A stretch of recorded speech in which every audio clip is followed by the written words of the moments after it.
ശ്രീചേട്ടൻ അതൊക്കെ റെഡി ആയിട്ടിരിക്കും അല്ലെ ശ്രീചേട്ടാ? ഞാൻ റെഡി ആയിട്ടിരിക്കണം, പക്ഷെ എന്തിനാണെന്ന് എനിക്കറിയില്ല. നമ്മൾ കുറെ കാര്യങ്ങൾ സംസാരിച്ചു പോകും. നമ്മൾ കുറെ ആയില്ല കണ്ടിട്ട് അല്ലേ? അതെ. എന്നെ ശ്രീചേട്ടൻ ഇടയ്ക്കിടയ്ക്ക് കാണുന്നത് അപകടമല്ലേ? നമ്മൾ കാണണ അതെ. എന്താണ് അപകടം? അതെ, എന്താ കണ്ടുകൊണ്ടുള്ള ഗുണമൊന്നുമില്ലേ? നമുക്ക് ഒത്തിരി നല്ല കാര്യങ്ങൾ സംസാരിക്കാൻ മേലേ? നല്ല കാര്യങ്ങൾ സംസാരിക്കുന്നുണ്ട്. എനിക്കെന്താ ഗുണമെന്ന് ഞാൻ ചോദിച്ചു. അതുകൊണ്ട് എനിക്ക് കാശ് കിട്ടും. പൈസക്ക് വേണ്ടിയാണ് ഇതെല്ലാം ചെയ്യണം. പൈസക്ക് വേണ്ടി മാത്രമാണ്. അപ്പൊ എത്ര രൂപയാണ് നല്ല കാര്യം പറയുന്നത്? എത്ര രൂപയാണ് ചീത്ത കാര്യം പറയുന്നത്? എത്ര രൂപയാണ് നല്ല കാര്യങ്ങൾ പറഞ്ഞ 5000. ചീത്ത കാര്യങ്ങളാണെങ്കിൽ ചീത്ത കാര്യങ്ങൾ 15000. അപ്പൊ നല്ല കാര്യങ്ങൾ മതി എനിക്ക്. ഓക്കെ ആണോ? ശരി, എന്നാ പൈസ.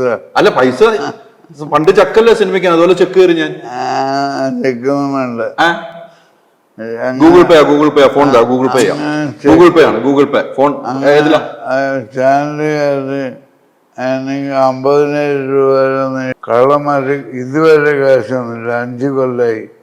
അതൊക്കെ തരുന്നേ. അത് എയർലക്സ് എന്ന് പറയുന്ന അവിടെ ഞാൻ തൃശ്ശൂര് സ്ക്രിപ്റ്റ് വർക്ക് ചെയ്തുകൊണ്ടിരിക്കുന്നത് എന്നോട് പറഞ്ഞു കോമഡി അവാർഡ് ഉണ്ടെന്ന്. ഞാൻ പറഞ്ഞു എനിക്കിപ്പോൾ വരാൻ പറ്റില്ല, ഞാനിവിടെ ജോലി ചെയ്തുകൊണ്ടിരിക്കുക. അല്ല, അങ്ങനെയല്ല ഇങ്ങനെയല്ല, ഈ അവാർഡ് 50,000 രൂപയുണ്ട് അങ്ങനെയാന്ന് പറഞ്ഞിട്ട് കുറേ നിർബന്ധിച്ചു. ആ നിർബന്ധിച്ച് ആളെ പേഴ്സണലായിട്ട് എനിക്ക് അറിയാവുന്നതുകൊണ്ട് അവസാനം ഞാൻ വരാമെന്ന് പറഞ്ഞു. അങ്ങനെ എയർലക്സിന്റെ ഹാളിൽ ഞാൻ എത്തി. അങ്കമാലിയിൽ. എന്നിട്ട് അവാർഡ് എന്തോ ഇതെന്ന് പറഞ്ഞ ലൈഫ് ടൈം അച്ചീവ്മെന്റ് അവാർഡ് അങ്ങനെന്തോ ഭയങ്കര പേര്. നമ്മൾ കേൾക്കാത്തൊരു പേര്. ഞെട്ടിപ്പോവും. അങ്ങനത്തെ ഒരു പേര്. നമ്മളെ അച്ചീവ് ചെയ്തിട്ടില്ല ഒന്നും. പക്ഷെ ഇത് കേട്ടപ്പോൾ ഞാൻ വിചാരിച്ചു എന്തൊക്കെ അച്ചീവ് ചെയ്തു. അങ്ങനെ 50,000 രൂപയുടെ ഒരു കവർ എനിക്ക് തന്നു. എന്നെ വിളിച്ച ആള് എന്നോട് പറഞ്ഞു, ചേട്ടാ അതൊരു ഫേക്ക് സാധനമാണ് തന്നത്, പൈസ വേറെയുണ്ട്, ഒന്ന് അക്കൗണ്ട് നമ്പർ അയച്ചു തരണമെന്ന് പറഞ്ഞു.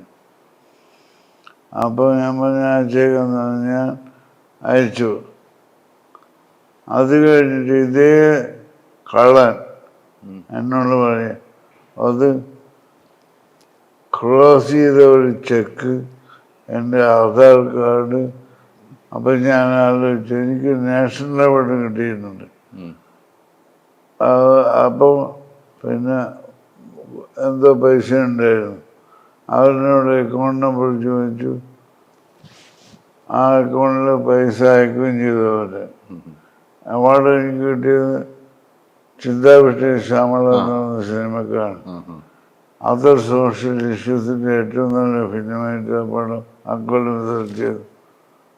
അതിന് അവാർഡ് കിട്ടിയത്.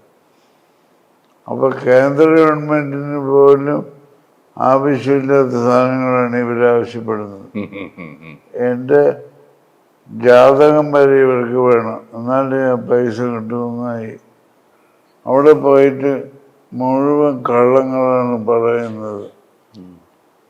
അപ്പോൾ ഇയാൾ എനിക്ക് തോന്നുന്നത് മമ്മൂട്ടിയും മോഹൻലാലിനെ വിളിച്ചിട്ട് കിട്ടാത്തതുകൊണ്ട് അവസാനം എന്നെ വിളിച്ചാണ്. അങ്ങനെയാണ് ഞാൻ പോയത്. അപ്പോൾ ഞാനൊരു സാധാരണക്കാരനല്ല എന്ന് പുള്ളിക്ക് അവിടെ തെളിയിക്കണം. അപ്പോൾ പുള്ളി പറയുകയാണ് മമ്മൂട്ടിയും മോഹൻലാലൊക്കെ അഭിനയിക്കുകയുള്ളൂ, ഇദ്ദേഹം അഭിനയിക്കും, സംവിധാനം ചെയ്യും, എഴുതും. അപ്പോൾ അവരെക്കാളും വലിയ സൂപ്പർ സ്റ്റാറാണ് ഇദ്ദേഹം. അങ്ങനത്തെ പച്ചക്കള്ളം പറഞ്ഞ കള്ളനയാള്. നിങ്ങൾ അങ്ങനത്തെ ആളല്ലേ? അഭിനയിക്കും, എഴുതും, ഡയറക്റ്റ് ചെയ്യും. ഞാൻ മമ്മൂട്ടിയേക്കാളും മോഹൻലാലിനേക്കാളും ഒരിക്കലും സൂപ്പർ സ്റ്റാർ എല്ലാ മേഖലയിലും. എന്തിനാണ് പറഞ്ഞതെന്നറിയോ? ഇയാൾ വിളിച്ചുകൊണ്ട് വന്നത് മമ്മൂട്ടിയേക്കാളും മോഹൻലാലിനേക്കാളും വലിയൊരാളാണ് ഞാൻ അവിടെയുള്ള ആൾക്കാരെ ബോധ്യപ്പെടുത്താൻ വേണ്ടിയാണ് ഈ നോണ പറഞ്ഞതെന്ന് എനിക്ക് മനസ്സിലായി. അങ്ങനത്തെ കള്ളം പറയുന്ന ആൾക്കാർ കള്ളനല്ലേ? ആ കള്ളന്റെ കീഴിലുള്ള വേറൊരു കള്ളനാണ് എനിക്ക് ഈ പൈസ 50,000 രൂപ ഇതുവരെ തരാത്ത അതൊക്കെ ഓർത്തിരിക്കുവല്ലേ? എല്ലാം ഓർത്തിരിക്കും, ഞാൻ ഇതെല്ലാം ഓർക്കും, എല്ലാ കാര്യവും ഓർമ്മയുണ്ടല്ലേ? അതെ, അത് നന്നായി, എനിക്ക് അത് ഇഷ്ടപ്പെട്ടു. ഓർത്തിരിക്കണം എല്ലാം, നമുക്ക് എല്ലാ കാര്യങ്ങളും ഓർത്തിരിക്കണം, നല്ലതും ചീത്തയുമായ എല്ലാ കാര്യങ്ങളും ഓർത്തിരിക്കണം. ആ ഓർമ്മയിലുള്ളപ്പോഴാണ് നമുക്ക് പല കാര്യങ്ങളും സംസാരിക്കാൻ പറ്റുള്ളൂ, അല്ലെ? എന്നാ ഒരു കാര്യം ചോദിക്കട്ടെ, ഈ ചേച്ചിയിൽ ഇപ്പൊ ഭാര്യയാണ്, ചേച്ചിയെ കുറിച്ചുള്ള നല്ല ഓർമ്മ എന്താണുള്ളത്? നല്ല ഓർമ്മ എന്താണുള്ളത്? ഇപ്പൊ പറയണം. ചേച്ചിയെ കുറിച്ചിട്ട് നല്ല ഓർമ്മകളൊന്നുമില്ല, ഒന്നുമില്ല. ഒന്നുമില്ലേ? ചേച്ചി കേട്ടല്ലോ ഒന്നുമില്ല എന്ന് പറയണ. ചേച്ചി ചോദിച്ചു നോക്ക്, ചോദിക്കാം. നല്ല ഓർമ്മയൊന്നുമില്ലേ? ഒന്നുമില്ല. എനിക്ക് അകപ്പാടൊരു അബദ്ധം പറ്റിയ വഴിയാന്ന് തോന്നുന്നു. ചേച്ചി കേട്ടല്ലോ, പറഞ്ഞോട്ടെ അല്ലേ? പറഞ്ഞോട്ടെ. ഒരിക്കലും അബദ്ധമല്ലാന്ന് ശ്രീചേട്ടൻ അറിയാ, ചിരിയെന്ന് എനിക്ക് മനസ്സിലാവുന്നുണ്ട്. ഞാൻ ഇപ്പോഴും വേറൊരാളെ അന്വേഷിച്ചുകൊണ്ടിരിക്കുക. ഇഷ്ടപ്പെട്ടോണ്ടിരിക്കുകയാണോ? ഇഷ്ടപ്പെടുന്നുണ്ട്. സ്വന്തമാക്കി കഴിഞ്ഞാൽ എനിക്ക് സമാധാനാവും. കേട്ടല്ലോ അല്ലേ? ചേച്ചി ചോദിക്കുക, ആരാന്ന് ചോദിക്കുക. ധൈര്യം വേണ്ടി ആരാന്ന് പറയാം. ഇപ്പോഴും ചോദിക്കാൻ ധൈര്യമില്ല. ചേച്ചി ചോദിക്കാൻ ധൈര്യമില്ലാന്നുണ്ടോ? ശ്രീചേട്ടൻ കള്ളം പറയല്ലോ കേട്ടോ. ഞാൻ ഇത് കള്ളം കള്ളം കള്ളം. ആളെ പേര് ഞാൻ പറയില്ലെങ്കിലും ഇപ്പൊ ചെലപ്പോ പറയില്ല, പക്ഷെ ആളുണ്ട്, ഇവളോട് പറഞ്ഞിട്ടുമുണ്ട്. പറഞ്ഞിട്ടുണ്ടോ? എന്നോടൊന്നും പറഞ്ഞിട്ടില്ല.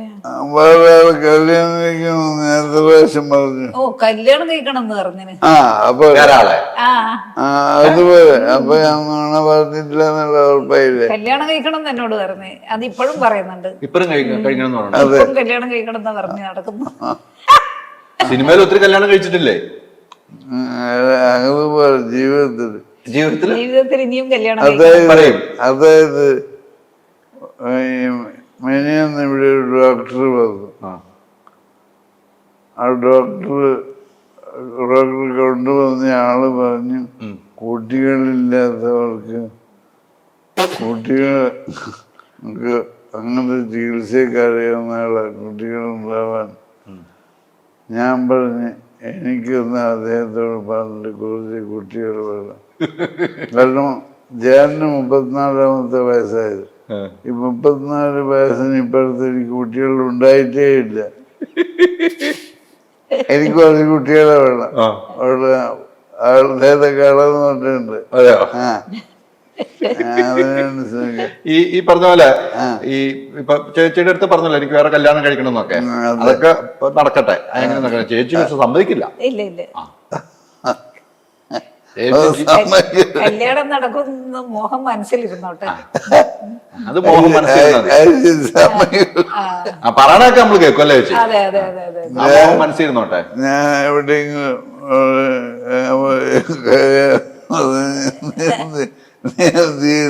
ചെയ്യും, കല്യാണം കഴിച്ചാൽ അതിനാൾ കഴിഞ്ഞിട്ട് ഞാൻ തന്നെ ചെയ്യും, ഞാൻ തന്നെ കല്യാണം കഴിക്കും.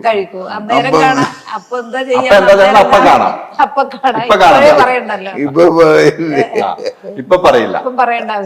ഇപ്പൊ പറയില്ല. അപ്പൊ ആ ഒരു കാര്യം ഓക്കെ, അതിനൊരു തീരുമാനമായല്ലോ. ചേട്ടാ ഒരു തീരുമാനമായില്ലേ? എനിക്ക് തീരുമാനം കിട്ടിയില്ല. ചേച്ചി തീരുമാനം പറഞ്ഞു. എനിക്ക് കാര്യം പറയാൻ എന്താ ചെയ്യാന്ന് അതിപ്പോ പറയില്ല. കല്യാണം കഴിച്ചു കാണിച്ചാലേ പറയൂ.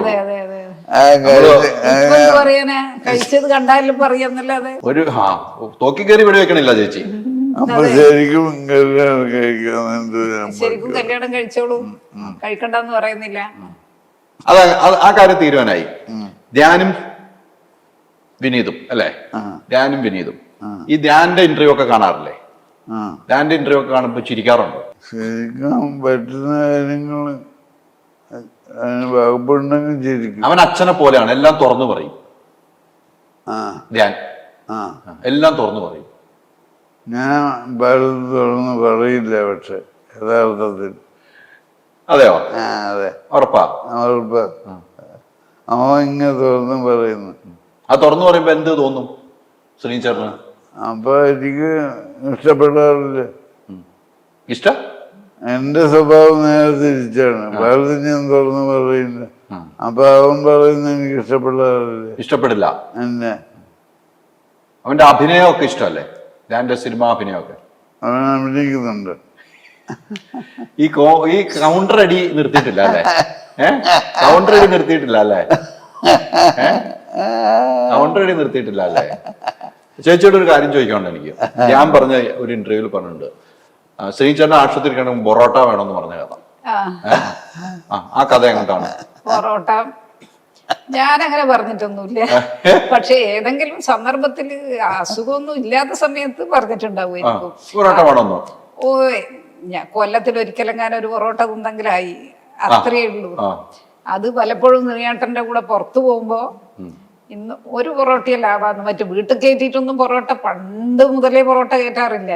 ഓ, ഇവര് ഇഷ്ടപ്പെട്ടു പോകുന്നതിന് പൊറോട്ട വീട്ടിൽ കയറ്റൂല. അങ്ങനത്തെ മോശം സാധനമൊന്നും കഴിക്കാൻ ഞാൻ സപ്പോർട്ട് ചെയ്യില്ല. പൊറോട്ട മോശം സാധനമാണോ?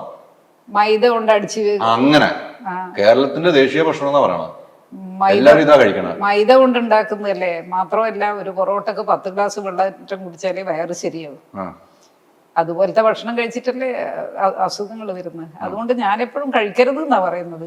പക്ഷെ വല്ലപ്പോഴും ഒന്ന് ഇപ്പൊ നീട്ടന്റെ കൂടെ പുറത്തെല്ലാം പോകുമ്പോ നീട്ടം കഴിക്കാറില്ല. ഒരു പൊറോട്ട അന്നേരം ഞാൻ കഴിക്കും. അതുപോലെ ഞാന് എപ്പോഴെങ്കിലും അമ്മക്ക് എന്താ വേണ്ടതെന്ന് ചോദിച്ചപ്പോ ഒരു പൊറോട്ട എന്ന് പറഞ്ഞിട്ടുണ്ടാവും. അതിനു വേണ്ടിയിട്ടായി പറയുന്നത്. അപ്പൊ ഇപ്പം പുറത്തല്ലേ ഉള്ളു, അന്നേരം ഒരു പൊറോട്ട കഴിക്കാൻ നല്ല അർത്ഥത്തില്. ഇന്റർവ്യൂ ഒക്കെ അമ്മയും കാണുന്നുണ്ടല്ലോ. ഞാൻ എല്ലാം ഒന്നും കാണാറുണ്ടല്ലോ. അപ്പൊ ഈ കഥകളൊക്കെ പറഞ്ഞ ഇന്റർവ്യൂ ഒക്കെ കണ്ടിട്ടുണ്ടാവുമല്ലോ. അങ്ങനെ എനിക്ക് കുറെ സങ്കടം ഉള്ളത് കൊണ്ട് അങ്ങനെ എല്ലാ ഇന്റർവ്യൂ ഞാൻ കാണാറില്ല. എന്ത് സങ്കടം?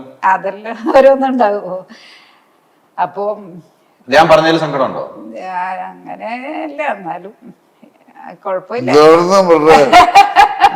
ഞാൻ പറഞ്ഞതിൽ എന്തോ സങ്കടമുണ്ട് അല്ലേ? ഞാൻ പറഞ്ഞതിൽ എന്തോ സങ്കടമുണ്ട് അല്ലേ? ആര്? ധ്യാനൂട്ടൻ. ധ്യാൻകുട്ടൻ പറഞ്ഞതിൽ എന്തെങ്കിലും സങ്കടമുണ്ടോ? അങ്ങനെ പറഞ്ഞതിന് ഞാനൊരു ജോക്കായിട്ട് പറയണല്ലോ അതൊക്കെ. അത് തന്നെ.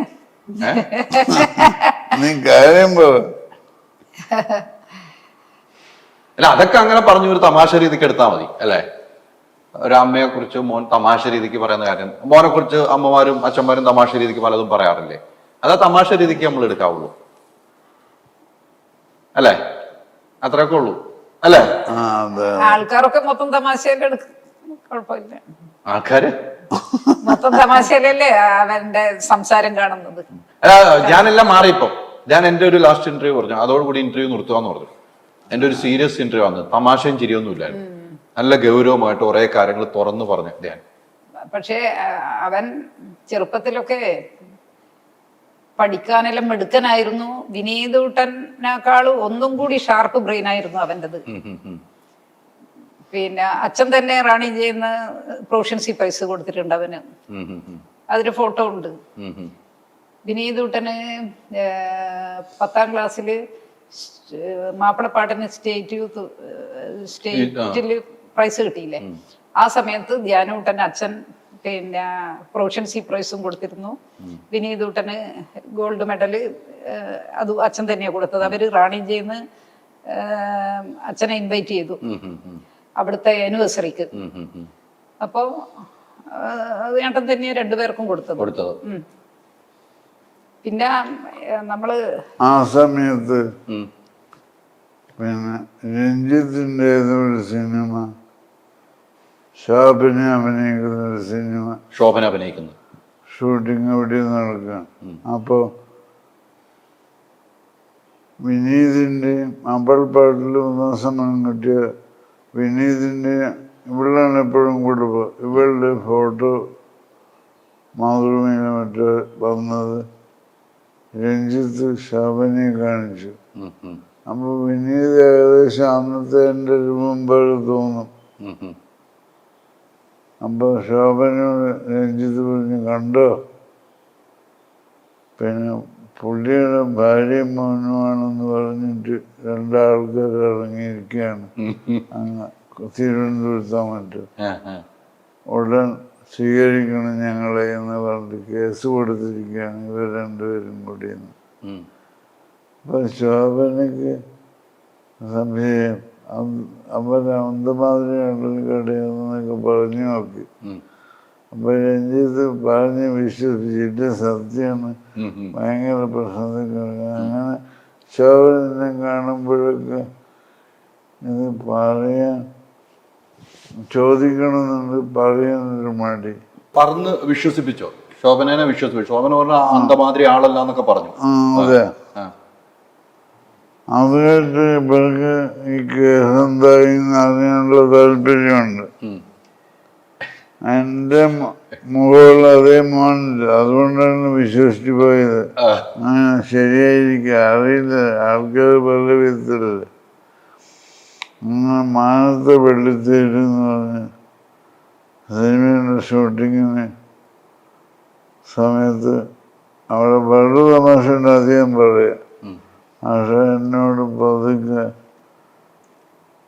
ശോഭന ചോദിച്ചു, ഇങ്ങനെ അവർക്ക് മലയാളം അവിടെ അത്ര സംസാരിക്കാൻ അറിയില്ല, മലയാളിയാണെങ്കിലും തമിഴ്നാട്ടിൽ ജനിച്ചു മുളന്ന പിടിച്ചൊക്കെ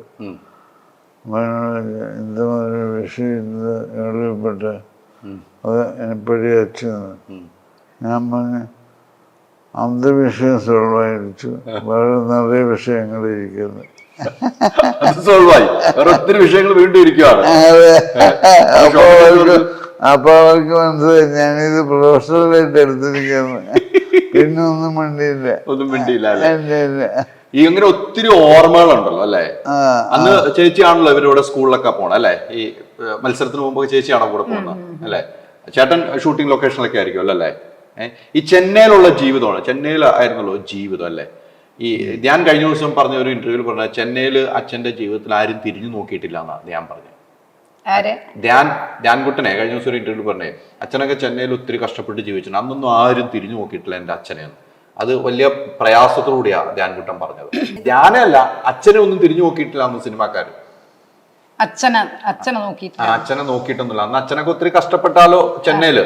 അന്നൊന്നും അച്ഛനെ ഒന്നും ആരും തിരിഞ്ഞു നോക്കാത്ത ഒത്തിരി ആളുകളുണ്ട്. ഇന്നിപ്പോ അച്ഛനൊക്കെ വലിയ കാര്യമാണ് അവർക്ക്. അതെ, അന്ന് കഷ്ടപ്പെട്ടു എന്ന് പറയുന്നത് പിന്നെ മുക്കാൽ ഭാഗം കഷ്ടപ്പെട്ടിട്ടില്ല.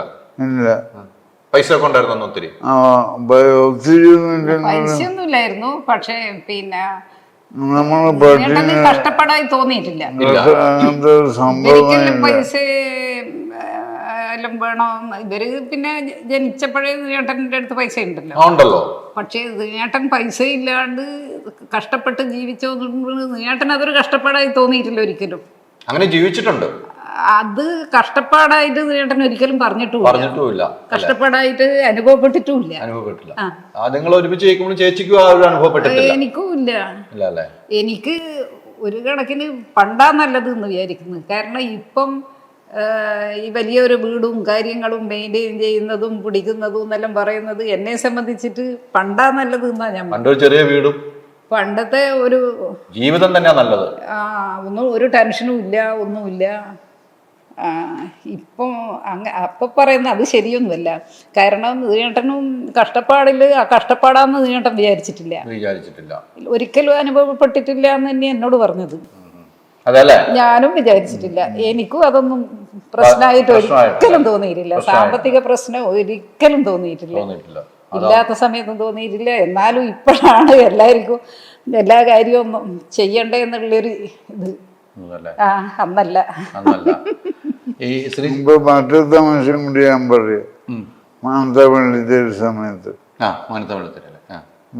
ശോഭന എൻ്റെ അടുത്ത് എപ്പോഴും ഓരോ ഷോട്ട് കഴിഞ്ഞാൽ ഓരോരോ സംശയങ്ങൾ ചോദിക്കും.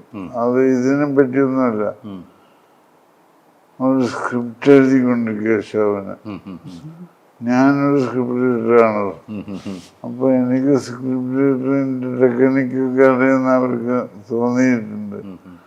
അപ്പൊ അങ്ങനത്തെ വലിയ സംശയങ്ങളൊക്കെ ഇന്തമാതിരി ഷോട്ടിൽ അങ്ക വന്നതെന്നൊക്കെ പറഞ്ഞിട്ട് അപ്പൊ എനിക്ക് തോന്നുന്ന മറുപടി ഞാൻ പറയും. അങ്ങനെ ഞാൻ അവിടെ ആൾക്കാർക്കൊന്നും അറിയുന്നില്ല. അപ്പൊ ഞാൻ ചിലരോടൊക്കെ പറഞ്ഞ് പിന്നെ ആരും ഡിസ്റ്റർബ് ചെയ്യരുത്, അവരെഴുതിക്കൊണ്ടിരിക്കുകയാണ്. അങ്ങനെ അവിടെയുള്ള എല്ലാ ലൊക്കേഷനിലും മുഴുവൻ ആൾക്കാരും ഒരു കഥ എഴുതാന്ന് പറഞ്ഞു. ആ കഥയാണെന്ന് പറഞ്ഞു. അപ്പൊ എല്ലാവരും അവരെ ഉപദ്രവിക്കാതെ എല്ലാവരും സമ്മതം പറഞ്ഞ് സ്ക്രിപ്റ്റ് എഴുതണം, സൂക്ഷിക്കണം, ആരും ഉപദ്രവിക്കരുതെന്നൊക്കെ പറഞ്ഞു. ഒരു മുകേഷൊക്കെ ഉണ്ട് ആ സമയത്ത് അവിടെ. മുകേഷ് ആ പടത്തിൽ മുകേഷ് ഉണ്ട്. അങ്ങനെ ഒരു എയർപോർട്ടിൽ വെച്ചിട്ട് കുറെ മാസങ്ങൾ കഴിഞ്ഞപ്പോ പിന്നെ മുകേഷ് ശോഭനയെ കണ്ട്. അപ്പൊ സംസാരിക്കുന്ന കൂട്ടത്തിൽ മുകേഷ് വെച്ച് അന്നൊക്കെ അங்கே ഒരു സ്ക്രിപ്റ്റ് എഴുതില്ല, അത് എപ്പോഴാച്ച്. അപ്പൊ ശോഭന അത് ശരിയായില്ല എന്നാണ്. അത് ശരിയാവില്ല എന്ന് ഞങ്ങൾക്ക് അന്നേ അറിയായിരുന്നു. ശോഭനെ ഒഴിച്ച് ബാക്കി എല്ലാവർക്കും അറിയായിരുന്നു ശരിയാവില്ല എന്ന്. അങ്ങനെ പറഞ്ഞു അല്ലേ? അത് സ്ക്രിപ്റ്റ് എഴുതിയില്ല. ഇല്ല. അത് ഈ മാനത്തെ വെള്ളിത്തേര് സിനിമയിൽ വെച്ചാണ് ഈ കഥകളൊക്കെ ഉണ്ടാവുന്നത്. അപ്പൊ പറയാനാണ് അന്നേ ശരിയാവില്ല എന്ന് ഞങ്ങൾക്ക് അറിയാമായിരുന്നു അല്ലേ?